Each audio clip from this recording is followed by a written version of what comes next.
ಬಸವರಾಜ್ ಸುಳಿಬಾವಿ ಪತ್ರಿಕಾಗೋಷ್ಠಿ.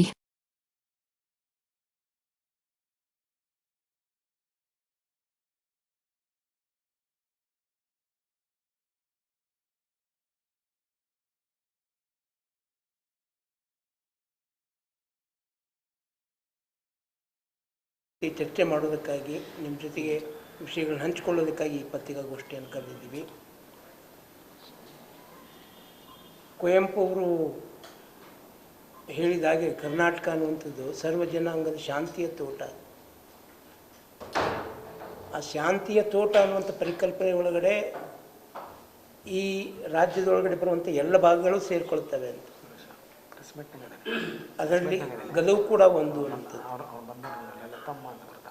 ಗದಗಿನಲ್ಲಿ ಬೇರೆ ಬೇರೆ ಸಮುದಾಯಗಳು ಇಲ್ಲಿವೆ, ಬೇರೆ ಬೇರೆ ಧಾರ್ಮಿಕ ಆಚರಣೆ ಮಾಡ್ತಕ್ಕಂಥ ಜನರು ಇಲ್ಲಿದ್ದಾರೆ, ಎಲ್ಲ ರೀತಿಯ ಜನರು ಇದ್ದಾರೆ. ಇಲ್ಲಿ ಸಿಖ್ಖರಿದ್ದಾರೆ, ಹಿಂದೂಗಳಿದ್ದಾರೆ, ಲಿಂಗಾಯತರಿದ್ದಾರೆ,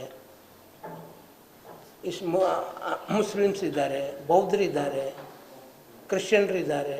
ಎಲ್ಲ ಜನ ಸಮುದಾಯಗಳು ಗದಗಿನಲ್ಲಿ ಇದ್ದಾವೆ. ಇದ್ದಾಗಲೂ ಕೂಡ ಇಲ್ಲಿ ಶಾಂತಿ ಮತ್ತು ಸೌಹಾರ್ದತೆಯನ್ನು ಮೊದಲಿಂದಲೂ ಕಾಪಾಡಿಕೊಂಡು ಬರಲಾಗಿದೆ. ಇಲ್ಲಿ ಶಾಂತಿ ಸುವ್ಯವಸ್ಥೆಯನ್ನು ಕಾಪಾಡ್ಕೊಂಡು ಬರಲಿಕ್ಕಾಗಿಯೇ ಇಲ್ಲಿ ಬೇರೆ ಬೇರೆ ಧಾರ್ಮಿಕ ಆಚರಣೆ ಮಾಡ್ತಕ್ಕಂಥ ಆಚರಣೆಗಳದಾವಲ್ಲ. ಇಲ್ಲಿ ವೀರನಾರಾಯಣ ಗುಡಿ ಇದೆ, ತ್ರಿಕೂಟೇಶ್ವರ ಗುಡಿ ಇದೆ, ಜಮ್ಮಾ ಮಸೀದಿ ಇದೆ, ಚರ್ಚ್ ಇದೆ. ಎಲ್ಲವುಗಳನ್ನು ಒಳಗೊಂಡಂಗೆ ಒಂದು ಸಮಿತಿ ಅನ್ನೋದು ಇದೆ. ಅವರು ಬೇರೆ ಬೇರೆ ಜನಾಂಗಿಕವಾದಂಥ ಸಮಿತಿಗಳಿಲ್ಲ. ಈ ಎಲ್ಲವುಗಳನ್ನು ಕೂಡ ಇದಕ್ಕೆ ಸಂಬಂಧಪಟ್ಟ ಒಂದು ಸಮಿತಿ ಅನ್ನುವಂಥದ್ದು ಇದೆ. ಅಂದರೆ ಇಲ್ಲಿ ಯಾವುದೇ ಧರ್ಮದ ಆಚರಣೆಗಳು ತಮ್ಮ ಇದು ಮಾಡಿದ್ರು ಕೂಡ ಶಾಂತಿ ಮತ್ತು ಸುವ್ಯವಸ್ಥೆಯನ್ನು ಕಾಪಾಡ್ಕೊಂಡು ಬರಬೇಕು ಅನ್ನುವಂಥ ಹಿನ್ನೆಲೆ ಒಳಗಡೆ ಒಂದು ಸೌಹಾರ್ದ ಸಮಿತಿಯನ್ನು ಕಟ್ಕೊಂಡು ಈ ಜನ ಇಲ್ಲಿವರೆಗೂ ಕೂಡ ಶಾಂತಿ ಮತ್ತು ಸುವ್ಯವಸ್ಥೆಯನ್ನು ಕಾಪಾಡ್ತಕ್ಕಂಥ ಕೆಲಸಗಳನ್ನು ಮಾಡಿಕೊಂಡು ಬಂದಿದ್ದಾರೆ ಅನ್ನುವಂಥದ್ದು ನಾವು ಗಮನಿಸಬೇಕಂತ ಒಂದು ಸಂಗತಿ. ಅಂದರೆ ಇಲ್ಲಿ ಏನು ನಾವು ವೀರನಾರಾಯಣ ಅನ್ನುವಂಥ ಒಬ್ಬ ಕವಿ ಬಗ್ಗೆ ಹೇಳ್ತಾ ಇದ್ದೀವಲ್ಲ, ಅದು ಆ ಕವಿಯ ಸ್ಫೂರ್ತಿಯಿಂದಲೇ ಕುವೆಂಪು ಅವರು ಸರ್ವ ಜನಾಂಗದ ಶಾಂತಿಯ ತೋಟ ಅಂತ ಹೇಳಿರುವಂಥದ್ದು. ಕುಮಾರವ್ಯಾಸ ಅವರು ಇಡೀ ಕುಮಾರವ್ಯಾಸ ಆ ಇಡೀ ಕಲ್ಪನೆ ತೊಗೊಂಡ್ರೆ ಆ ಸೌಹಾರ್ದತೆ ಕಲ್ಪನೆಗಳನ್ನು ಅವ್ರ ಕಾವ್ಯದೊಳಗೆ ಕೂಡ ನಾವು ಕಾಣ್ಬೋದು. ಚಾಮರಸನ ಇದೇ ಜಿಲ್ಲೆಯವರು ಅವರು ಕೂಡ ಅವ್ರ ಕಾವ್ಯದೊಳಗೆ ಕೂಡ ಈ ಸಾಮರಸ್ಯವನ್ನು ನಾವು ಕಾಣಬಹುದು.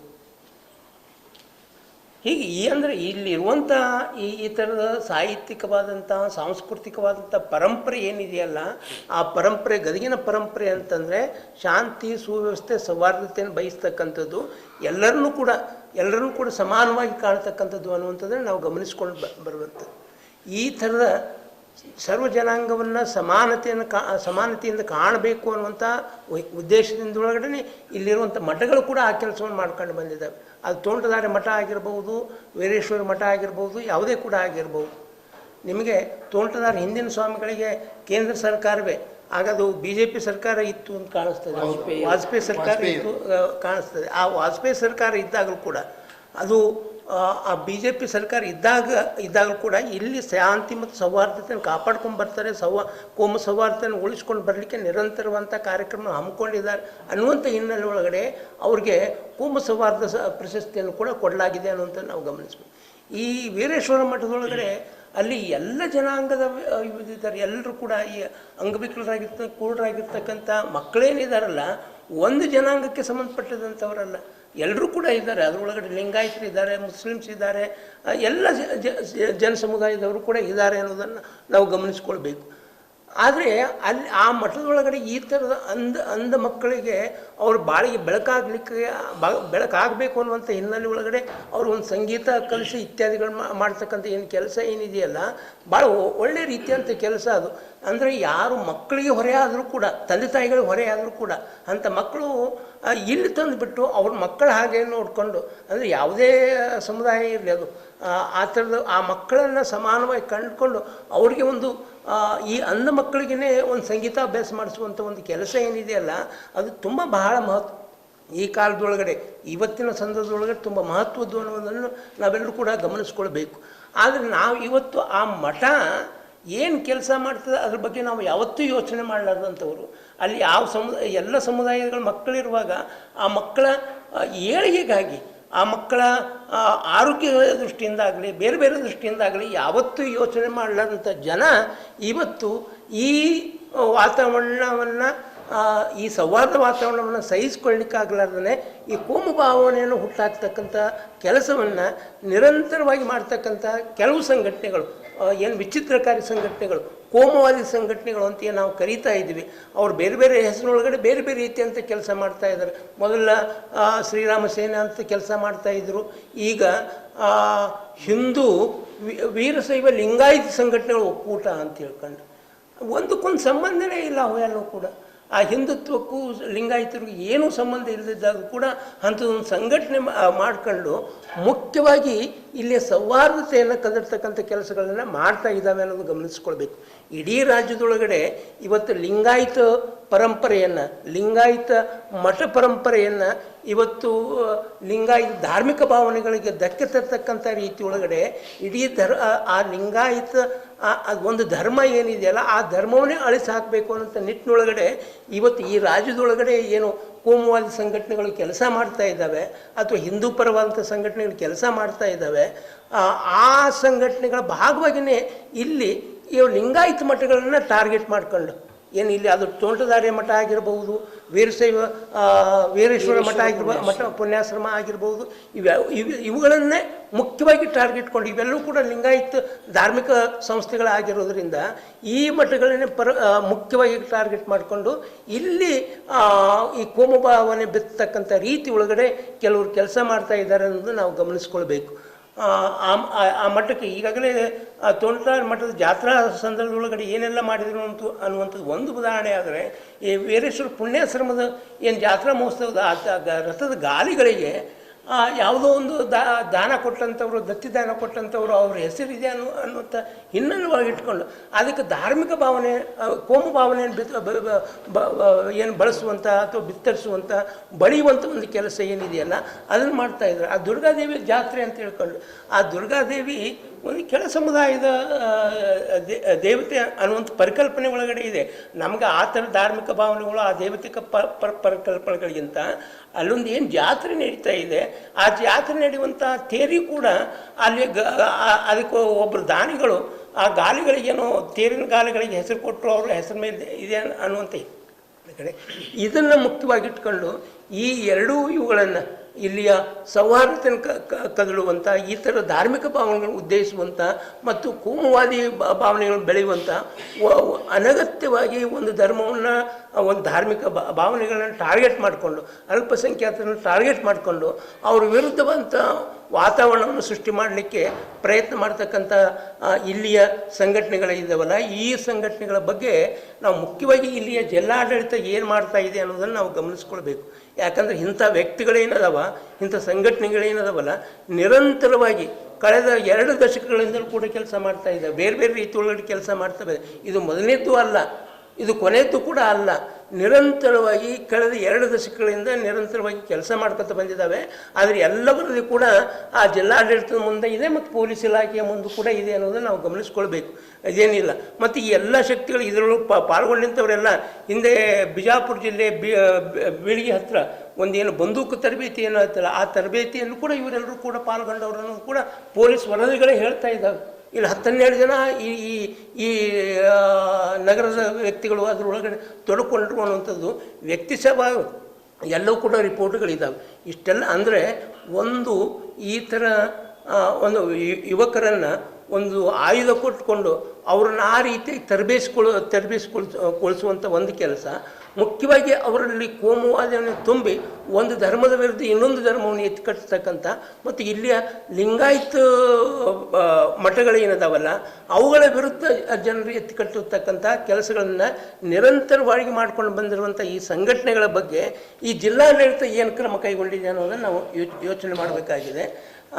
ಇವತ್ತಾದರೂ ಕೂಡ ಈ ಏನು ವೀರೇಶ್ವರ ಪುಣ್ಯಾಶ್ರಮದ ಘಟನೆ ಆಗಲಿ ಅಥವಾ ಈ ದುರ್ಗಾದೇವಿ ಜಾತ್ರೆ ಅದಕ್ಕೆ ಸಂಬಂಧಪಟ್ಟದಾಗಲಿ ಇಷ್ಟೆಲ್ಲ ಘಟನೆಗಳು ನಡೆದಾಗಲೂ ಯಾಕೆ ಈ ಜಿಲ್ಲಾಡಳಿತ ಕಣ್ಣು ಮುಚ್ಕೊಂಡು ಕೂತ್ಕೊಂಡಿದೆ? ಯಾಕೆ ಇಲ್ಲಿ ಪೊಲೀಸರು ಕ್ರಮ ಕೈಗೊಳ್ಳಿಕ್ಕೆ ಸಾಧ್ಯ ಆಗ್ತಾ ಇಲ್ಲ?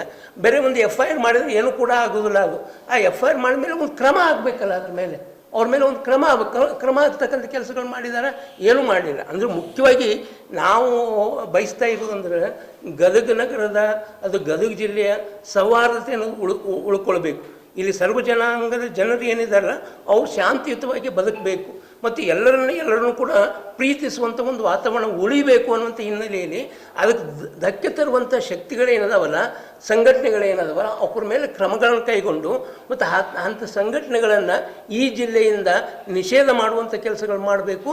ಮತ್ತು ಮುಖ್ಯವಾಗಿ ಈ ವ್ಯಕ್ತಿಗಳ ಮೇಲೆ ಗಡೀಪಾರು ಮಾಡಬೇಕು ಅಂತ ನಾವೆಲ್ಲರೂ ಕೂಡ ಒತ್ತಾಯ ಮಾಡ್ತಾ ಇದ್ದೀವಿ. ಇಡೀ ಜಿಲ್ಲೆಯಿಂದ ಇಂಥ ಶಕ್ತಿಗಳನ್ನು ಗಡೀಪಾರು ಮಾಡಬೇಕು ಅಂಥೇಳಿ ನಾವೆಲ್ಲರೂ ಕೂಡ ಏನು ಸಮಾನತೆಗಾಗಿ ನಾವು ಏನು ಗೆಳೆಯರಿದ್ದೀವಲ್ಲ, ಎಲ್ಲ ಗೆಳೆಯರು ಕೂಡ ನಮ್ಮ ಒಕ್ಕೂರಲಿಂದ ಬೇಡಿಕೆಯಾಗಿದೆ. ನಮ್ಮ ಮುಖ್ಯವಾಗಿ ನಮ್ಮೆಲ್ಲರೂ ಒತ್ತಾಯ ಏನು ಅಂತಂದರೆ ಈ ನಗರದೊಳಗಡೆ ಶಾಂತಿ, ಸುವ್ಯವಸ್ಥೆ, ಸೌಹಾರ್ದತೆ ಅನ್ನುವಂಥದ್ದು ಇರಬೇಕು. ಒಂದು ಧರ್ಮವನ್ನು ಇನ್ನೊಂದು ಧರ್ಮದ ವಿರುದ್ಧ ಎತ್ತಿಕಟ್ಟುವಂಥ ಕೆಲಸಗಳು ಮಾಡಬಾರ್ದು. ಆ ಥರದ ಕೆಲಸ ನಿಲ್ಲಬೇಕಾದ್ರೆ ಅದಕ್ಕೆ ಆಗದ ಹಾಗೆ ಅದಕ್ಕೆ ತಡೆಯಾಗಿರುವಂಥ, ಅದರ ವಿರುದ್ಧವಾಗಿರುವಂಥ ಮನಸ್ಥಿತಿಗಳೇನದವಲ್ಲ, ಆ ಮನಸ್ಥಿತಿಗಳನ್ನು ಈ ಜಿಲ್ಲೆಯಿಂದ ಹೊರಗೆ ಹಾಕ್ತಕ್ಕಂಥ, ಗಡೀಪಾರು ಮಾಡ್ತಕ್ಕಂಥ ಆ ಸಂಘಟನೆಗಳನ್ನು ನಿಷೇಧ ಮಾಡಬೇಕು ಅನ್ನುವಂಥ ಒಂದು ಒತ್ತಾಯವನ್ನು ನಾವೆಲ್ಲರೂ ಕೂಡ ಮಾಡ್ತಾ ಇದ್ದೀವಿ. ಈ ಸಂಬಂಧ ನಮ್ಮ ಉಳಿದ ಗೆಳೆಯರು ಕೂಡ SN ಬಳ್ಳಿ ಅವರಿದ್ದಾರೆ ಮತ್ತು ಅಶೋಕ್ ಬರಗುಂಡಿ ಅವರಿದ್ದಾರೆ, ಅವ್ರು ಮಾತಾಡ್ತಾ ಇದ್ದಾರೆ. ಒಂದು ವೇದಿಕೆ ಅಡಿಯೊಳಗೆ ಇವತ್ತು ನಾವೆಲ್ಲರೂ ಸೇರಿದ್ದೀವಿ. ಈ ಒಂದು ಮಾಧ್ಯಮದ ಮೂಲಕ ನಾವೆಲ್ಲರೂ ಮನವಿ ಮಾಡಿಕೊಳ್ಳೋದಿಷ್ಟೇ, ಗದಗು ಇದು ಶಾಂತಿ, ಸೌಹಾರ್ದತೆಗೆ, ಬಾಂಧತ್ವಕ್ಕೆ, ಮಾನವೀಯತೆಗೆ ತನ್ನದೇ ಆಗಿರ್ತಕ್ಕಂಥ ಇತಿಹಾಸನ ಮಾಡಿರ್ತಕ್ಕಂಥ ಗದಗ. ಈ ಗದಗದಲ್ಲಿ ಈಗಾಗಲೇ ಮಾತನಾಡಿರ್ತಕ್ಕಂಥ ನಮ್ಮ ಹಿರಿಯರು ಹೇಳಿದರು, ಕೋಮು ಸೌಹಾರ್ದತೆಗೆ ಹೆಸರಾಗಿರ್ತಕ್ಕಂಥ ಶತಮಾನಗಳ ಹಿಂದೆಯೇ ಇಲ್ಲೇ ಇರ್ತಕ್ಕಂಥ ವೀರನಾರಾಯಣ ದೇವಸ್ಥಾನ ಆಗಿರ್ಬೋದು, ಜುಮ್ಮಾ ಮಸೀದಿ ಆಗಿರ್ಬೋದು, ಆಮೇಲೆ ತ್ರಿಕುಟೇಶ ದೇವಸ್ಥಾನ ಆಗಿರ್ಬೋದು, ಈ ಎಲ್ಲವನ್ನು ಒಳಗೊಂಡಿರ್ತಕ್ಕಂಥ ಹಿಂದೂ ಮುಸ್ಲಿಂ ಭಾವೈಕ್ಯತೆ ಬಿಂಬಿಸುವಂಥ ಶತಮಾನಗಳ ಹಿಂದೆಯೇ ಏನೋ ಒಂದು ಟ್ರಸ್ಟ್ ಇತ್ತು ಅನ್ನೋದಾದರೆ ನಾವೆಲ್ಲ ಅರ್ಥೈಸ್ಕೋಬೇಕು. ಇವತ್ತಿನ ಪೀಳಿಗೆ ಆಗಿರ್ತಕ್ಕಂಥ ನಾವುಗಳು, ನಮ್ಮ ಹಿರಿಯರು ಎಂಥ ಒಂದು ಸಂಪ್ರದಾಯ ನಮ್ಮ ಹಾಕ್ಕೊಟ್ಟಿದ್ರು ಅಂತ. ಈಗ ಭಕ್ತ ಮತ್ತು ದೇವರ ನಡುವೆ ಇರತಕ್ಕಂಥ ಬಾಂಧವ್ಯನ ನಾವು ಯಾರೂ ಪ್ರಶ್ನೆ ಮಾಡೋಂಗಿಲ್ಲ. ನಾವು ಒಂದು ಕಡೆ ವಿಚಾರ ಮಾಡಿದರೆ ನಮ್ಮ ನಾಡಿನೊಳಗೆ ಟಿಪ್ಪು ಸುಲ್ತಾನ ಅವತ್ತಿನ ಕಾಲದಲ್ಲಿ, ತನ್ನ ಕಾಲಘಟ್ಟದಲ್ಲಿ ಶ್ರೀರಂಗಪಟ್ಟಣದ ಶ್ರೀ ರಂಗನಾಥ ಮಹಾಸ್ವಾಮಿಗಳಿಗೆ ದಾನ ದತ್ತಿ ಕೊಟ್ಟಿರ್ತಕ್ಕಂಥ ಇತಿಹಾಸನ ಓದ್ತೀವಿ. ಹಾಗೇನೆ ಆದೋನಿಯ ಸುಲ್ತಾನರು ಅವತ್ತಿನ ಕಾಲದಲ್ಲಿ 15ನೇ ಶತಮಾನದಲ್ಲಿ ಪೂಜ್ಯ ಶ್ರೀ ರಾಘವೇಂದ್ರ ಮಹಾಸ್ವಾಮಿಗಳು ಸಹಿತವಾಗಿ ಅವರು ದಾನ ದತ್ತಿ ಕೊಟ್ಟಿರ್ತಕ್ಕಂಥ ನಮ್ಮ ಇತಿಹಾಸ ನಮಗೆ ಹೇಳುತ್ತೆ. ಇಂಥ ನಾಡಿನೊಳಗೆ ನಾವೆಲ್ಲ ಇರುವಾಗ ಇಂಥ ಒಂದು ಸಣ್ಣದಾಗಿರ್ತಕ್ಕ ವಿಚಾರಗಳು ನಮಗೆ ಯಾಕೆ? ಈಗ ನಾನು ಹೇಳಿದೆ, ಭಕ್ತ ಮತ್ತು ದೇವರ ನಡುವೆ ಇರತಕ್ಕಂಥ ಭಾವನೆಗಳನ್ನು ಪ್ರಶ್ನೆ ಮಾಡೋಕ್ಕೆ ಯಾರಿಗೂ ಹಕ್ಕಿಲ್ಲ. ಅವ ಭಕ್ತ ತನ್ನ ದೇವರಿಗೆ ಯಾವ ರೀತಿಯ ತನ್ನ ಅರ್ಪಣೆ ಮಾಡ್ಕೊತಾನೋ, ತನ್ನ ಭಕ್ತಿನ ಯಾವ ರೀತಿ ವ್ಯಕ್ತಪಡಿಸ್ತಾನೋ ಗೊತ್ತಿಲ್ಲ. ಈಗ ಬೇಡರ ಕಣ್ಣಪ್ಪ ಶಿವನ ಪೂಜೆ ಮಾಡ್ಬೇಕಾದ್ರೆ ಏನೆಲ್ಲ ನಾವು ನೇಮ ನೀತಿಗಳನ್ನ ಆಚರಣೆ ಮಾಡ್ತೀವಿ, ಅದನ್ನೆಲ್ಲ ಬೇಡರ ಕಣ್ಣಪ್ಪ ಮಾಡಿದ್ದ. ಇವತ್ತು ಕೂಡ ಬೇಡರ ಕಣ್ಣಪ್ಪ ಚರಿತ್ರೆ ದಾಖಲಾಗೇನ್ರಿ. ಆತ ಏನು ಆ ಮೊಲದ ಮಾಂಸವನ್ನು ತಂದು ಭಕ್ತಿಪೂರ್ವಕವಾಗಿ ಶಿವನಿಗೆ ಅರ್ಪಣೆ ಮಾಡಿದ್ದಲ್ಲ, ಅದು ಶಿವ ಸ್ವೀಕರಿಸಿದ, ಅಲ್ಲಿ ಯಾವುದೂ ಬರಲಿಲ್ಲ. ಹಾಗೇನೆ ಮಾದಾರ ಚೆನ್ನಯ್ಯ ಶಿವನಿಗೆ ಅಂಬಲಿಯನ್ನು ಕೊಡ್ತಾನೆ. ಮಾದಾರ ಚೆನ್ನಯ್ಯನ ಮನೆಯಲ್ಲಿ ನಾನು ಅಂಬಲಿಯನ್ನು ಸೇವಿಸಿದೆ, ನಾನು ತೃಪ್ತನಾದೆ ಅಂತಕ್ಕಂಥ ಮಾತನ್ನು ಶಿವ ಹೇಳ್ತಾನಲ್ಲ ಕೈಲಾಸದಲ್ಲಿ. ಇದಕ್ಕೆ ಬೆಲೆ ಕಟ್ಟಕ್ಕಾಗತ್ತಾ? ಅದು ಗುರು ಮತ್ತು ದೇವರು ಮತ್ತು ಭಕ್ತನ ನಡುವಿರತಕ್ಕಂಥ ಬಾಂಧವ್ಯ. ಹಾಗೇನೆ ಇವತ್ತಿನ ಕಾಲಘಟ್ಟದಲ್ಲಿ ಅದು ಮುಂದುವರೆದ ಭಾಗನೇ. ಆತ ಭಕ್ತ ದೇವರನ್ನು ಈ ರೀತಿ ಆತ ಏನೋ ಒಂದಿಷ್ಟು ಅವನ ತೃಪ್ತಿಯ ಸಮಾಧಾನಕ್ಕೋಸ್ಕರ ದೇವರ ಗಾಲಿಗಳು ಚಕ್ರದ ಮೇಲೆ ದೇವರು ಇರ್ತಾನೆ, ರಥದ ಮೇಲೆ ದೇವರು ಇರ್ತಾನೆ. ಆ ಗಾಲಿಗಳ ರಥವನ್ನು ತಗೊಂಡು ಹೋಗ್ತೇವೆ. ಆ ರಥಗಳ ಮೇಲೆ ನಾನು ದೇವರ ಪಾದಗಳ ಕೆಳಗಿರ್ಬೇಕಂತಕ್ಕಂಥ ಆತನ ಭಕ್ತಿ ಐತಲ್ಲ, ಅರ್ಪಣಾ ಭಾವನೆ ಐತೆ, ಅದಕ್ಕೆ ಬೆಲೆ ಕಟ್ಟಕ್ಕಾಗತ್ತಾ? ಅದಕ್ಕೆ ಬೆಲೆ ಕಟ್ಟಕ್ಕಾಗತ್ತೇನ್ರಿ? ಸ್ವಲ್ಪ ಸೂಕ್ಷ್ಮದಿಂದ ನಾವು ಭಾವನಾತ್ಮಕ ಅರ್ಥ ಮಾಡ್ಕೊಂಡ್ರೆ ಆ ಭಕ್ತ ಆ ಚಕ್ರದ ಮೇಲೆ ತನ್ನ ಹೆಸರು ಹಾಕೊಂಡಿದ್ದಾನೆ. ಯಾಕೆ? ದೇವರ ಕಾಲುಗಳಿದ್ದಂಗೆ ನಾನು ನಿನ್ನ ಪಾದದ ಧೂಳಿ ಆಗಿರ್ತೀನಿ ಅಂತ ತಿಳ್ಕೊಂಡು ಬೇಡುವಂಥ ಆ ಒಂದು ಮನಸ್ಥಿತಿ ಐತಲ್ಲ, ಅದಕ್ಕೆ ಬೆಲೆ ಕಟ್ಟಕ್ಕಾಗತ್ತಾ? ಯಾವುದನ್ನ ತೊಗೊಂಡು ಯಾವುದಕ್ಕೂ ಹಚ್ಚೋದ್ರಿಂದ ಅರ್ಥ ಇಲ್ಲ, ಅದಾಗಬಾರ್ದು. ನಮ್ಮ ಗದಗು ಈಗಾಗಲೇ ಮಾತಾಡಿರ್ತಕ್ಕಂಥ ಹಿರಿಯರು ಭಾಳ ಚೆನ್ನಾಗಿ ಹೇಳಿದರು. ಗದಗ ಒಂದು ಇತಿಹಾಸ ಒಂದದ್ರಿ, ಇಂಥ ಗದಗದಲ್ಲಿ ಅದು ಆಗಬಾರ್ದು. ಹಾಗಾಗಿ ಏನು ಇಂಥ ಮನಸ್ಥಿತಿ ಉಳ್ಳವ್ರಿಗೆ ಅವ್ರಿಗೆ ಒಳ್ಳೇದಾಗಲ್ಲ ಅಂತ ನಾವು ಬಯಸ್ತೀವಿ. ದಯವಿಟ್ಟು ತಿದ್ಕೊಳ್ರಿ, ಗದಗನ್ನ ಕಲುಷಿತ ಮಾಡಬೇಡ್ರಿ, ಗದಗನ ಕಲುಷಿತ ಮಾಡಬೇಡ್ರಿ ದಯವಿಟ್ಟು. ನಾವು ಮುಂದಿನ ಜನ್ರೇಷನ್ಗೆ ಏನು ಕೊಡ್ಬೇಕಂದ್ರೆ, ಹಿರಿಯರು ಏನು ಹಾಕ್ಕೊಟ್ರ ನಮಗೆ, ಹಿರಿಯರು ಏನು ನಮಗೆ ಹಾಕ್ಕೊಟ್ರು ಆ ಸಂಪ್ರದಾಯವನ್ನು ತಗೊಂಡೋಗ್ಬೇಕು. ಭಾರತೀಯ ಸಂಸ್ಕೃತಿ ನಮ್ಮದು, ನಾವು ಎಲ್ಲರನ್ನು ಒಳಗೊಂಡಿರ್ತಕ್ಕಂಥವ್ರು. ನೋಡಿ, ಪ್ರಭುಲಿಂಗಲಿಯಲ್ಲಿ ಏನು ನಮ್ಮ ಚಾಮರಸರು ಕೊಟ್ಟಿರ್ತಕ್ಕಂಥ, ಕವಿ ಚಾಮರಸರು ನಾರಾಯಣಪುರದವರು ಕೊಟ್ಟಿರ್ತಕ್ಕಂಥ ಅದ್ಭುತವಾಗಿರ್ತಕ್ಕಂಥ ಆ ಒಂದು ಪ್ರಭುಲಿಂಗ ಲೀಲೆಯನ್ನು ಓದಿಬಿಟ್ರೆ ಸಾಕು, ಎಂಥ ಬದಲಾವಣೆ ಐತ್ರಿ. ಕವಿ ಕುಮಾರವ್ಯಾಸರು ಹೇಳಿರ್ತಕ್ಕಂಥ ಮಾತುಗಳಾಗಿರ್ಬೋದು, ಅಷ್ಟೇ ಕವಿ ನಮ್ಮ ರಾಷ್ಟ್ರಕವಿ ಕುವೆಂಪುರು ಎಂಥ ಮಾತು ಹೇಳ್ತಾರೆ, ನಮ್ಮ ನಾಡು ಸರ್ವ ಜನಾಂಗದ ಶಾಂತಿಯ ತೋಟ. ಭಾಳ ಅದ್ಭುತವಾಗಿರ್ತಕ್ಕಂಥ ಕಾನ್ಸೆಪ್ಟ್. ಇಂಥದ್ದನ್ನೆಲ್ಲ ನೀವು ಸೈಡ್ಗಿಟ್ಟು ಏನೇನು ಮಾಡಕ್ಕೆ ಹೋಗ್ತಿರಲ್ಲ, ಇದು ನಿಮಗೆ ಶೋಭೆ ತರುವಂಥದ್ದಲ್ಲ. ದಯವಿಟ್ಟು ನಮ್ದೊಂದು ಮನಿವದ ಗದಗನ ಕಲುಷಿತ ಮಾಡಕ್ಕೆ ಹೋಗ್ಬೇಡ್ರಿ. ನಿಮಗೆ ಮನಸ್ಸಿಲ್ಲ ಸುಮ್ಮನೆ ಬಿಡ್ರಿ, ಇಂಥವೆಲ್ಲ ಮಾಡಕ್ಕೆ ಹೋಗ್ಬೇಡ್ರಿ. ಹಂಗೆ ಒಂದು ಹೇಳಿದ್ರೆ ಚರ್ಚೆಗೆ ಬಂದಿರ್ತಕ್ಕಂಥ ಮಾತು ನಮ್ಮ ಹಿರಿಯರು ಹೇಳಿದ್ರು, ಬರಗುಂಡೆ ಸರ್. ನಿಜವಾಗ್ಲೂ ಚರ್ಚೆ ಬನ್ನಿರಿ, ನಿಮ್ಮಲ್ಲಿ ಏನು ಸಮಸ್ಯೆಗಳಿದ್ದಾವೆ ಅದನ್ನು ಪರಿಹಾರ ಮಾಡಿಕೊಡ್ರಿ. ನಾವೆಲ್ಲರೂ ಒಳ್ಳೆಯ ನಾಡನ್ನು ಕಟ್ಟೋಣ, ಗದಗನ ಒಳ್ಳೆಯ ಪ್ರಗತಿ ಪದ್ಧತಿ ನಾವೆಲ್ಲ ತೊಗೊಂಡು ಹೋಗೋಕೆ ನಾವೆಲ್ಲ ಪ್ರಯತ್ನ ಪಡೋಣ ಆಗಿರತಕ್ಕಂಥ ಮಾತನ್ನು ಹೇಳ್ತಾ, ಅವತ್ತಿನ ಕಾಲದಲ್ಲಿ ಪೂಜ್ಯ ನಮ್ಮ ತೋಂಟದ ಸಿದ್ಧಲಿಂಗ ಮಹಾಸ್ವಾಮಿಯವರಿಗೆ ಸುಮ್ಮನೆ ಕೊಟ್ಟಿಲ್ಲ ಭಾರತ ಸರ್ಕಾರ. ಕೋಮು ಸೌಹಾರ್ದತೆ ಏನು ಪರಿಷತ್ತು ಸುಮ್ಮನೆ ಕೊಟ್ಟಿಲ್ಲ. ಅದಕ್ಕೆ ಅರ್ಥ ಅದ, ಆ ತ್ಯಾಗ ಅದ, ಅವರು ಮಾಡಿರ್ತಕ್ಕಂಥ ಸೇವೆ ಅದ. ಗದಗು ಅಂಥದ್ದದು. ಅಂಥ ಗದಗಿನಲ್ಲಿ ದಯವಿಟ್ಟು ಬೇರೆದಕ್ಕೆ ತಾವು ಆಸ್ಪದ ಕೊಡಬೇಡ್ರಿ, ಇಂಥ ಕೋಮ ಒಂದು ಗಲಭೆಗೆ ತಾವು ಆಸ್ಪದ ಕೊಡಬೇಡ್ರಿ ಅಂತಕ್ಕಂಥ ಮಾತನ್ನು ಹೇಳಿ ನಾನು ಮಾತು ಮುಗಿಸ್ತೇನೆ. ಜಿಲ್ಲಾಡಳಿತ ಇಂಥ ಎಲ್ಲ ಈ ವಿಚ್ಛಿದ್ರಕಾರಕ ಶಕ್ತಿಗಳನ್ನು ಇದು ತಡೆಗಟ್ಟಬೇಕು ಮತ್ತು ಇಲ್ಲಿ ಶಾಂತಿಯನ್ನು ಕಾಪಾಡಬೇಕು ಅನ್ನುವಂಥದ್ದು. ಈ ಎಲ್ಲ ಪ್ರಸಂಗಗಳಲ್ಲಿಯೂ ಕೂಡ ನಾವು ಮಾಡಿರುವಂತಹ ಈ ಪ್ರೆಸ್ ಮೀಟಿಂಗ್ ಭಾಳ ಆದರೆ ಮೀಡಿಯಾದವ್ರ ಮುಖಾಂತರ ಬರ್ತೈತಿ, ಆದರೆ ಜಿಲ್ಲಾಡಳಿತ ಯಾವುದೇ ಕ್ರಮವನ್ನು ತಗೊಂಡಿಲ್ಲ. ಮೊನ್ನೆ ತಾನೇ ಇಲ್ಲಿ ಬಂದು ಒಂದು ಸಮಾವೇಶವನ್ನು ಮಾಡಿರುವಂತಹ ಈ ಕೋಮುವಾದಿ ಸಂಘಟನೆಗಳ ವಿರುದ್ಧ ನಾವು ಒಂದು ಚಳವಳಿಯನ್ನು ಮಾಡಿದ್ವಿ ಮತ್ತು ಮನವಿಯನ್ನು ಕೊಟ್ವಿ. ಸರಿ, ಷರತ್ತಿಗೆ ಒಳಪಟ್ಟು ನಾವು ಅವರಿಗೆ ಅನುಮತಿ ಕೊಡ್ತೀವಿ ಅಂತ ತಿಳ್ಕೊಂಡು ಷರತ್ತಿಗೆ ಒಳಪಡಿಸಿ ಈ ಹಿಂದೂ ಬಸವಾದಿ ಶರಣರ ಹಿಂದೂ ಸಮಾವೇಶ ಮಾಡುವಂಥವರಿಗೆ ಅನುಮತಿಯನ್ನು ಈ ಜಿಲ್ಲಾಡಳಿತ ಕೊಡ್ತು. ಆದರೆ ಆ ಯಾವ ಷರತ್ತುಗಳನ್ನೂ ಕೂಡ ಆ ಸಂಘಟನೆಯವರು ಪಾಲಿಸಲಿಲ್ಲ. ಹೀಗಾಗಿ ನಮ್ಮ ಸಂಘಟನೆ ಸ್ನೇಹಿತರು ನಾವೆಲ್ಲ ಸೇರಿದಂತೆ ಜಿಲ್ಲಾಡಳಿತಕ್ಕೆ ಮತ್ತು SP ಅವರಿಗೂ ಕೂಡ ನಾವು ಕಂಪ್ಲೇಂಟನ್ನು ಕೊಟ್ವಿ.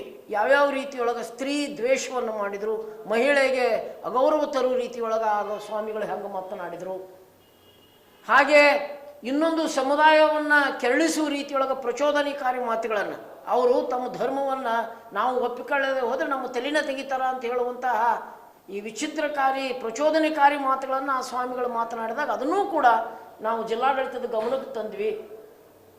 ಜಿಲ್ಲಾಡಳಿತ ಇಲ್ಲಿ ಶಾಂತಿಯನ್ನು ಕಾಪಾಡಬೇಕು ಅನ್ನೋ ನಿಟ್ಟಿನೊಳಗೆ ಏನಾದರೂ ಕ್ರಮಗಳನ್ನು ತೆಗೆದುಕೊಳ್ಬೇಕಲ್ಲ, ನಾವು ಯಾರನ್ನು ಕೇಳಬೇಕು? ಹಾಗಾದರೆ ಜನಾನಯನ್ನು ಬೀದಿಗಿಳಿಬೇಕೋ ಹೇಗೆ? ಅದನ್ನು ಏನಾದರೂ ಜಿಲ್ಲಾಡಳಿತ ಇಲ್ಲಿ ಅಪೇಕ್ಷೆ ಮಾಡ್ತೈತೋ ಅಂತನ್ನುವಂಥದ್ದನ್ನು ನಾವು ಕೇಳಲಿಕ್ಕೆ ಇಷ್ಟಪಡ್ತೇವೆ. ಒಂದೊಮ್ಮೆ ಸಮಾನತೆಯನ್ನು ಬಯಸುವಂತಹ, ಶಾಂತಿಯನ್ನು ಬಯಸುವಂತಹ ಜನರು ಸಿಡಿದೆದ್ದು ಬಹಿರಂಗಕ್ಕೆ ಬಂದರೆ ಅದರ ಜವಾಬ್ದಾರಿಯನ್ನು ಜಿಲ್ಲಾಡಳಿತ ಮತ್ತು ಸರ್ಕಾರವೇ ಅದನ್ನು ವಹಿಸಿಕೊಳ್ಬೇಕಾಗ್ತೈತಿ. ಆ ಜವಾಬ್ದಾರಿ ಅನ್ನೋದನ್ನು ದಯವಿಟ್ಟು ಅರ್ಥ ಮಾಡಿಕೊಳ್ಳಬೇಕು. ವೀರೇಶ್ವರ ಪುಣ್ಯಾಶ್ರಮಕ್ಕೆ ಈ ಏನು ಯಾರ್ಯಾರು ಒಂದು 4 ಹುಡುಗರು ತಿಳಿಲಾರ್ದಂಥ ಹುಡುಗರನ್ನ ಮುಂದಿಟ್ಟುಕೊಂಡು ಹಿಂದೆ ಏನೇನು ಕೆಲಸ ಮಾಡ್ತಾರಲ್ಲ ಅರ್ಥ ಮಾಡ್ಕೊಳ್ಬೇಕು. ಇವರು ಯಾರೂ ವೀರೇಶ್ವರ ಪುಣ್ಯಾಶ್ರಮವನ್ನು ಬೆಳೆಸಿದಂಥವರಲ್ಲ. ತಮ್ಮ ಗಮನಕ್ಕಿರಲಿ, ಪಂಚಾಕ್ಷರಿ ಗವಾಯಿಗಳು ನಾಟ್ಯ ಸಂಘವನ್ನು ಕಟ್ಟಿಕೊಂಡು ಎಲ್ಲ ಕಡೆ ಅಡ್ಡಾಡಿ ಹಣ ತಂದು ಅದನ್ನು ಬೆಳೆಸಿದಂಥದ್ದು. ಇನ್ನೇನು ನಿಂತೇ ಹೋಗಬೇಕು ಅನ್ನುವಂತಹ ಪ್ರಸಂಗದೊಳಗೆ ಬಸರಿಗಿಡದ ವೀರಪ್ಪನವರು ಸ್ಥಳದಾನ ಮಾಡಿದರು. ಇಂಥ ದಾನಿಗಳ ದೆಸೆಯಿಂದ ಸಾವಿರಾರು ಭಿಕ್ಷುಕರು ನಿರ್ಮಾಣವಾಗಬೇಕಾಗಿರುವಂತಹ ಅಂಗವಿಕಲರ ವ್ಯವಸ್ಥೆ ಅದು ಸಂಪೂರ್ಣವಾಗಿ ಸ್ವಾವಲಂಬಿಗಳಾಗಿ ಅವರು ಬದುಕುವಂಥ ವ್ಯವಸ್ಥೆ ಆಯಿತು. ವೆಂಕಟೇಶ್ ಕುಮಾರ್ ಅಂಥವ್ರು ತಯಾರಾಗಿದ್ದ ಅಲ್ಲೇ, ರಾಜಗುರುಗಳಿಗೆ ಸ್ಥಾನ ಕೊಟ್ಟಿದ್ದು ಅದೇ ಸ್ಥಾನ, ಪುರಾಣಿಕ ಮಠರಂತಹ ಮಹಾ ಗಾಯಕರಿಗೆ ಕೊಟ್ಟ ಸ್ಥಾನ ಕೊಟ್ಟಿರುವಂಥದ್ದು ಅದೇ. ಅನೇಕ ದಲಿತರು, ಅನೇಕ ಮುಸ್ಲಿಂ ಕಲಾವಿದರು, ಎಲ್ಲ ಸಮುದಾಯಗಳ ಜನರು ಅಲ್ಲಿ ಪ್ರಸಾದವನ್ನು ಪಡೆದುಕೊಂಡು ಸಂಗೀತ ಜ್ಞಾನವನ್ನು ಪಡೆದುಕೊಂಡು ಆತ್ಮಗೌರವದಿಂದ ಇವತ್ತು ವೀರೇಶ್ವರ ಪುಣ್ಯಾಶ್ರಮ ಇರುವುದರಿಂದ ಕರ್ನಾಟಕದ ಎಲ್ಲ ಶಾಲೆಗಳಲ್ಲಿ ಸಂಗೀತ ಶಿಕ್ಷಕರ ನೇಮಕಾತಿ ಆಗೈತೆ ಅನ್ನೋದನ್ನು ನಾವು ಯಾರೂ ಮರಿಬಾರ್ದು. ಸಂಗೀತ ಶಿಕ್ಷಣವನ್ನು ಕೊಡುವಂತಹ ವ್ಯವಸ್ಥೆ ಎಲ್ಲ ಶಾಲೆಗಳಲ್ಲಿ ಪ್ರಾರಂಭವಾಗಿರುವಂತಹ ಪ್ರಸಂಗದೊಳಗೆ ಎಲ್ಲ ಶಾಲೆಗೆ ಹೋಗ್ರಿ, ವೀರೇಶ್ವರ ಪುಣ್ಯಾಶ್ರಮದ ಅಂಧ ಮಕ್ಕಳು, ಅಬಲ ಮಕ್ಕಳು, ದಲಿತ ಮಕ್ಕಳು ಎಲ್ಲರೂ ಕೂಡ ಅಲ್ಲಿ ಶಿಕ್ಷಕರಾಗಿ ಆತ್ಮಗೌರವದ ಬದುಕನ್ನು ಬದುಕುತ್ತಿರುವಾಗ ಇಂತಹ ಬದುಕನ್ನು ಕಟ್ಟಿಕೊಡುವಲ್ಲಿ ಯಾವುದೇ ಧರ್ಮ ಮುಂತಾದ ಆಲೋಚನೆಗಳನ್ನು ಮಾಡದೆ ತಮ್ಮಲ್ಲಿರುವಂತಹ ಹಣವನ್ನು ಪ್ರೀತಿ ಗೌರವ ವಿಶ್ವಾಸಗಳೊಂದಿಗೆ ಗುರುಗಳಿಗೆ ಅರ್ಪಿಸಿದಾಗ ಅಂಥವ್ರ ಆ ದಾನವನ್ನು ಉಪೇಕ್ಷಿಸುವ ರೀತಿಯೊಳಗೆ ಅಪಮಾನಿಸುವ ರೀತಿಯೊಳಗೆ ತಿಳಿಲಾರ್ದ 4-5 ಹುಡು ತಲೆ ಮ್ಯಾಗ ಮಾಸ ಆರ್ಲಾರ್ದಂಥವ್ರು. ಈ ಶಬ್ದ ಯಾಕೆ ಬಳಸ್ತೀನಿ ಅಂದ್ರೆ, ಧಾರ್ಮಿಕವಾದರೂ ನಮ್ಮ ಜೊತೆಗೆ ಚರ್ಚೆ ಬರ್ರಿ, ದಾರ್ಶನಿಕವಾದರೂ ನಮ್ಮ ಜೊತೆಗೆ ಚರ್ಚೆಗೆ ಬರ್ರಿ, ಸಂವಿಧಾನವನ್ನು ಮುಂದಿಟ್ಟುಕೊಂಡಾದರೂ ನಮ್ಮ ಜೊತೆಗೆ ಚರ್ಚೆ ಬರ್ರಿ. ಇಂಥ ಯಾವ ಚರ್ಚೆಗಳಿಗೂ ಬರದೆ ಇಡೀ ಜನರ ಮನಸ್ಸನ್ನು ಭ್ರಷ್ಟಗೊಳಿಸುವಂತಹ, ಮನಸ್ಸಿನೊಳಗೆ ವಿಷಬೀಜ ಬಿತ್ತುವಂತಹ ಕೆಲಸವನ್ನು ಬಹಳ ದಿನಗಳಿಂದ ಮಾಡ್ಲಿಕ್ಕತ್ತಿರುವಂತಹ ಹಿನ್ನೆಲೆಯೊಳಗೆ ನಾವು ಏನು ಮಾಡಬೇಕು ಅಂತ ಅನ್ನೋದನ್ನು ಸರ್ಕಾರವೇ ಮುಂದೆ ನಿಂತುಕೊಂಡು ನಮಗೆ ನಿರ್ದೇಶಿಸಬೇಕು. ಜಿಲ್ಲಾಡಳಿತವನ್ನು ನಾವು ಗೌರವ ಕೊಟ್ಟುಕೊಂಡು ಕೇಳ್ಕೊಂಡಿವಿ, ಮಾನ್ಯ SP ಅವರಿಗೆ ಕೇಳ್ಕೊಂಡಿವಿ. ಇಂಥವರನ್ನು ತಡೆಗಟ್ಟಲಿಕ್ಕೆ ಯಾಕೆ ಸಾಧ್ಯ ಆಗ್ತಾ ಇಲ್ಲ? ಇಂಥ ಕ್ಷುದ್ರ ಜಂತುಗಳನ್ನ ಈ ನಾಡಿನಿಂದ ಹೊರಗಟ್ರಿ. ಅಣ್ಣವ್ರು ಹೇಳಿದ್ರು, ಪ್ರಭುಲಿಂಗ ಲೀಲೆಯನ್ನ ಬರೆದಂತಹ ಚಾಮರಸನ ನಾಡಿದು, ಭಾರತವನ್ನು ಕುರಿತು ಕಥೆಯನ್ನು ಕಟ್ಟಿಕೊಟ್ಟಿರುವಂತಹ ಕುಮಾರವ್ಯಾಸನ ನಾಡಿದು. ಎಲ್ಲ ಧರ್ಮ, 3 ಧರ್ಮ, ತ್ರಿಕೂಟೇಶ್ವರ ದೇವಸ್ಥಾನ, ವೀರನಾರಾಯಣ ಗುಡಿ ಹಾಗೂ ಜುಮ್ಮಾ ಮಸೂದಿಯನ್ನು ಸೇರಿಯೇ ಒಂದು ಟ್ರಸ್ಟ್ ಇರುವಂತಹ ವ್ಯವಸ್ಥೆ ಇದು.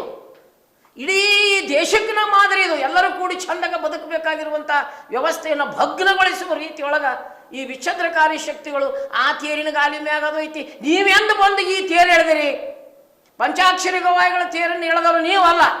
ಪಂಚಾಕ್ಷರಿ ಗವಾಯಿಗಳ ತೇರನ್ನು ಎಳೆದವರು ಅಂಧರಾಗಿರುವಂತಹ ಬಹುಭಾಷಾ ವಿಶಾರದರಾಗಿರುವಂತಹ ಪುಟ್ಟರಾಜ ಗವಾಯಿಗಳು. ಹೋದಲ್ಲೆಲ್ಲ ಭಿಕ್ಷೆ ಬೇಡಿದ್ರು. ಯಾರಿಗಾಗಿ ಭಿಕ್ಷೆ ಬೇಡಿದ್ರಿ? ಗುರುಗಳಾಗಿ ತಮ್ಮಷ್ಟಕ್ಕೆ ತಾವು ಬಹಳ ಚಂದ ಬದುಕನ್ನು ಸಾಗಿಸಬಹುದಾಗಿತ್ತು. ತುಲಾಭಾರ ಮಾಡ್ಕೋಬಾರ್ದು ಅನ್ನೋದೇ ಗುರುಗಳಿಗೆ ಗೊತ್ತಿತ್ತು. ಆದ್ರೆ ಜನರಲ್ಲಿ ಭಕ್ತಿಯನ್ನು ಬಳಸಿಕೊಂಡು ಆ ಹಣ ತಂದು, ಅಷ್ಟೇ ಅಲ್ಲ, ಬರೇ ಸಂಗೀತಗಾರರಷ್ಟೇ ಅಲ್ಲ, ದಯವಿಟ್ಟು APMC ಮಾರ್ಕೆಟ್ನೊಳಗೆ ಹೋಗಿ ಬರ್ರಿ. ನೀವೆಲ್ಲ APMC ಮಾರ್ಕೆಟ್ನೊಳಗೆ ನಮ್ಮ ಹಮಾಲರ ಕಾಲನಿಯಲ್ಲಿ ಮತ್ತು ನಮ್ಮ ದಲಾಲಿ ಅಂಗಡಿಗಳಲ್ಲಿ ಇರುವಂತಹ ಹಳ್ಳಿಗಳ ನಮ್ಮ ವಿದ್ಯಾರ್ಥಿಗಳು ಪ್ರತಿನಿತ್ಯವೂ ಕೂಡ ಮಧ್ಯಾಹ್ನ ಪ್ರಸಾದವನ್ನು ಮಾಡೋದು ವೀರೇಶ್ವರ ಪುಣ್ಯಾಶ್ರಮದ ಆ ಸ್ಥಾನದೊಳಗೆ. ಇದನ್ನು ನಾನು ಸಾಕ್ಷಿ ಆಧಾರ ನಿಮ್ಗೆ ಹೇಳಲಿಕ್ಕೆ ಇಷ್ಟಪಡ್ತೀನಿ. ಬೇರೆ ಕಡೆ ಇವರೆಲ್ಲರೂ ಬಂದು ಪ್ರಸಾದ ಮಾಡಿ ಹೋದ ಮೇಲೆ ತಮ್ಮ ಮಕ್ಕಳಿಗೆ ಅವರು ಪ್ರಸಾದ ಕೊಡ್ತಾರಂತ ಸ್ವತಃ ವಿದ್ಯಾರ್ಥಿಗಳೇ ಹೇಳಿದ್ದು. ಈ ರೀತಿಯೊಳಗ ಜನರನ್ನ ಹಸಿವನ್ನ ನೀಗಿಸುವಂತಹ, ಜನರ ಮನಸ್ಸನ್ನು ಕಟ್ಟುವಂತಹ ಈ ಕೆಲಸವನ್ನು ವೀರೇಶ್ವರ ಪುಣ್ಯಾಶ್ರಮ ಮಾಡುವಾಗ ಅದನ್ನು ವಿರೋಧಿಸ್ತಾರ, ಜಾತ್ರೆಯನ್ನು ವಿರೋಧಿಸ್ತಾರ ಅಂದ್ರೆ ಇಡೀ ಜೀವಕುಲದ ವಿರೋಧಿಗಳು ಇವರು. ಇಂಥವ್ರು ಗದಗಿನ ನಾಡಲ್ಲ, ಇಡೀ ನಾಡಿನ ತುಂಬೆಲ್ಲ ಇಂಥವ್ರು ಇರಬಾರದು. ಆ ಹಿನ್ನೆಲೆಯೊಳಗೆ ಸರ್ಕಾರ ಕಟ್ಟುನಿಟ್ಟಿನ ಕ್ರಮ ಕೈಗೊಳ್ಬೇಕು. ಒಂದೊಮ್ಮೆ ನಾವು ತಪ್ಪು ಮಾತನಾಡ್ತಿದ್ರ, ಪತ್ರಿಕೆಗೆ ತಪ್ಪು ಏನಾದರೂ ಸಂದೇಶವನ್ನು ಕೊಡ್ತಿದ್ವಿ ಅಂದ್ರೆ ನಮ್ಮ ಮೇಲೆಯೂ ಕ್ರಮ ತಗೊಳ್ಳೆವು. ನಾವು ಕೇವಲ ಜೀವಪರವಾಗಿರುವಂತಹ ನಿಲುವನ್ನು ಇಟ್ಟುಕೊಂಡು ಶಾಂತಿಯ ತೋಟವನ್ನು ಕೆಡಿಸಬೇಡ್ರಿ ಅಂತ ಹೇಳುವಂತಹ ಆ ಜವಾಬ್ದಾರಿಯನ್ನು ಹೊತ್ತಿರುವಂತಹ ಸರ್ಕಾರಕ್ಕೆ ವಿನಂತಿ ಮಾಡಿಕೊಳ್ತೀವಿ. ಮತ್ತು ನಮ್ಮ ಮೀಡಿಯಾದವರ ಮುಖಾಂತರ ಇದನ್ನ ಹೇಳಲಿಕ್ಕೆ ಇಷ್ಟಪಡ್ತೀವಿ. ಗದಗಿನ ಜಗದ್ಗುರುಗಳು ತಮ್ಮ ಜೀವನ ಬಿಡಿ ಕೋಮು ಸೌಹಾರ್ದಕ್ಕಾಗಿ ದುಡಿದಂಥವ್ರು, ಎಲ್ಲ ಅಜ್ಞಾನವನ್ನ ಮೌಢ್ಯವನ್ನ ಬಹಳ ಕಡಾಖಂಡಿತವಾಗಿ ಖಂಡಿಸುತ್ತಿದ್ದಂಥವ್ರು, ಎಲ್ಲರನ್ನ ಪ್ರೀತಿಸಿದಂಥವ್ರು, ಒಂದೊಮ್ಮೆ ಲಿಂಗವಿಲ್ಲದವರಿಗೆ ಪ್ರವೇಶವಿಲ್ಲ ಅಂತ ಹೇಳಿ ಮೂಢದಿಂದ ಅಜ್ಞಾನದಿಂದ ಹಾಕಿರುವಂತಹ ಬೋರ್ಡ್ಗಳನ್ನು ಕಿತ್ತೆಸೆದು ಎಲ್ಲರನ್ನ ತಮ್ಮ ಒಳಗೆ ಇಂಬಿರಿಸಿಕೊಂಡು ಕಾರ್ಯಕ್ರಮಗಳನ್ನು ಮಾಡಿದಂಥವ್ರು, ಎಲ್ಲರ ಬದುಕನ್ನು ಕಟ್ಟಿಕೊಟ್ಟಂಥವ್ರು. ಇಂತಹ ಸಂಪ್ರದಾಯವನ್ನು ಮುರಿಯುವ ರೀತಿಯಲ್ಲ, ಯಾವುದೋ ಒಂದು ಸುಮ್ಮನೆ ಇರಲಾರ್ದಂತಹ ಧರ್ಮದ ಹೆಸರನ್ನು ಬಳಸಿಕೊಂಡು ಇದನ್ನ ವ್ಯವಸ್ಥೆಯನ್ನು ಕೆಡಿಸುವಂತಹ ಪ್ರಯತ್ನಗಳನ್ನು ಮಾಡ್ತಾರಲ್ಲ, ಇವರು ಕುರಿತಾಗಿ ದಯವಿಟ್ಟು ಇದು ಮುಂದೆ ದೀರ್ಘಕಾಲೀನ ಆಲೋಚನೆಗಳನ್ನು ಜಿಲ್ಲಾಡಳಿತ ಮಾಡಬೇಕು. ಮುಂದೆ ಇದು ಹೆಮ್ಮರವಾಗಿ ಮತೀಯ ದ್ವೇಷವಾಗಿ ಬೆಳೆದು ಈ ನಾಡಿನೊಳಗೆ ದ್ವೇಷದ ದಳ್ಳೂರಿ ಎದ್ದು ಕುಣಿಯುತ್ತಿರುವಾಗ ಅವಾಗ ನೀವು ಅದರ ಜವಾಬ್ದಾರಿಯನ್ನು ಹೊತ್ತುಕೊಳ್ಳುವಂಥವ್ರು ಯಾರು? ಅದಕ್ಕೆ ಆರಂಭದಲ್ಲಿಯೇ ಆ ಜವಾಬ್ದಾರಿಯನ್ನು ಹೊತ್ತುಕೊಂಡು ಯಾರ್ಯಾರು ಇಂತಹ ದುಷ್ಟ ಕೃತ್ಯಗಳನ್ನು ಮಾಡಿ ಜನರ ಮನಸ್ಸಿನೊಳಗ ವಿಷಬೀಜವನ್ನು ತುಂಬ್ತಾ ಇದ್ದಾರೋ, ಕೋಮು ದಳ್ಳೂರಿಯನ್ನು ಹಬ್ಬಿಸಲಿಕ್ಕೆ ಅವರು ಪ್ರಯತ್ನ ಪಡ್ತಾ ಇದ್ದಾರೋ ಅವರನ್ನು ಆರಂಭದಲ್ಲಿಯೇ ಮಟ್ಟ ಹಾಕಬೇಕು ಅನ್ನುವಂತಹ ಹಿನ್ನೆಲೆಯೊಳಗೆ ನಾವೆಲ್ಲರೂ ಇಲ್ಲಿ ಸೇರಿದ್ದದ. ಇದನ್ನು ಮತ್ತೆ ನಾವು ಇದೇ ವಿಷಯವನ್ನು ತಗೊಂಡು ಎಷ್ಟು ಸಾರಿ ಅಂತ ಹೇಳೋದು? ಸರ್ಕಾರ ಏನು ಕಿವುಡಾಗ್ಯದೋ, ಜಿಲ್ಲಾಡಳಿತ ಕಿವುಡಾಗ್ಯದ. ಪ್ರಬುದ್ಧರಾಗಿರುವಂತಹ ಮಾನ್ಯ ಜಿಲ್ಲಾಧಿಕಾರಿಗಳು, ಪ್ರಬುದ್ಧರಾಗಿರುವಂತಹ ಮಾನ್ಯ ಅಧೀಕ್ಷಕ ಅಭಿಯಂತರಂಥವ್ರು, ಇಂಥವ್ರೆಲ್ಲರೂ ಕೂಡ ಈ ವಿಷಯದೊಳಗೆ ದಯವಿಟ್ಟು ತೀವ್ರ ಗಮನವನ್ನು ಹರಿಸಿ ಮುಂದೆ ಎಂದೂ ಕೂಡ ಈ ರೀತಿ ಅವರ ಮಾತುಗಳನ್ನು ಮಾತನಾಡಬಾರ್ದು. ಇಂತಹ ಮಾತುಗಳನ್ನು ಮಾತನಾಡಿ ಜನರ ಮನಸ್ಸನ್ನು ಕೆಡಿಸುವುದಾದ್ರೆ ಜನರ ಮಧ್ಯೆಗೆ ಅವರು ಇರದಂತೆ ಸರ್ಕಾರನೇ ಒಂದು ವ್ಯವಸ್ಥೆಯನ್ನು ಮಾಡಬೇಕು ಅಂತ ಅನ್ನುವಂತಹ. ಮತ್ತು ಇವರೆಲ್ಲರೂ ಏನು ಮಾಡ್ತಾರ? ಇವರೆಲ್ಲರಿಗೆ ಈ ರೀತಿಯಲ್ಲಿ ಕಾರ್ಯಕ್ರಮಗಳನ್ನು ಮಾಡಲಿಕ್ಕೆ ಇವರಿಗೆ ಹಣ ಎಲ್ಲಿಂದ ಬರ್ತೈತಿ ಅನ್ನುವಂಥದ್ದೇ ಮುಖ್ಯ ಪ್ರಶ್ನೆ ಅದ. ಇವರಿಗೆ ಸಹಾಯ ಮಾಡುತ್ತಿರುವಂಥವ್ರು ಯಾರು? ಇವ್ರಿಗೆ ಯಾವುದೂ ಉದ್ಯೋಗ ಇಲ್ಲ. ಯಾರು ಸ್ಟೇಟ್ಮೆಂಟ್ ಕೊಡ್ತಾರಲ್ಲ ಇವ್ರು ಯಾರಿಗೂ ಉದ್ಯೋಗಗಳೇ ಇಲ್ಲ. ಮತ್ತು ಇವರನ್ನ ಹಿಂದೆ ನಿಂತು ಇವರಿಗೆ ಹಣ ಕೊಟ್ಟು ಎಲ್ಲ ಖರ್ಚುಗಳನ್ನು ಕೊಟ್ಟು ಇಂಥವುಗಳನ್ನು ಮಾಡಿಸುತ್ತಿರುವಂಥವ್ರು ಯಾರು? ಅವರನ್ನೂ ಕೂಡ ಮಟ್ಟ ಹಾಕುವಂತಹ, ಕೋಮು ದ್ವೇಷವನ್ನು ಹರಡುವಂತಹ, ಈ ಸಂವಿಧಾನದ ಬದ್ಧತೆಯನ್ನು ನಾಶ ಮಾಡುವಂತಹ, ಸಂವಿಧಾನದ ಆಶಯವನ್ನು ನಾಶ ಮಾಡುವಂತಹ ಈ ಎಲ್ಲ ಕೃತ್ಯಗಳಿಗೆ ಸಹಾಯ ಮಾಡುವಂಥವರನ್ನು, ನೇರವಾಗಿ ಧುಮುಕುತ್ತಿರುವಂಥವರನ್ನು ಇವರೆಲ್ಲರ ಮೇಲೆಯೂ ಕೂಡ ಶಿಸ್ತಿನ ಕ್ರಮ ಆಗಬೇಕು. ಇಲ್ಲದೆ ಹೋದರೆ ನಮಗೂ ಮೇಲಿಂದ ಮೇಲೆ ಬಂದು ಈ ಮೀಡಿಯಾಕ್ಕೆ ಬಂದು ನಾವು ಒಂದು ರೀತಿ ರೋಧಿಸಿಕೊಳ್ಳುವುದು ನಮಗೆ ಸಾಕಾಗಿ ಹೋಗ್ಯದ.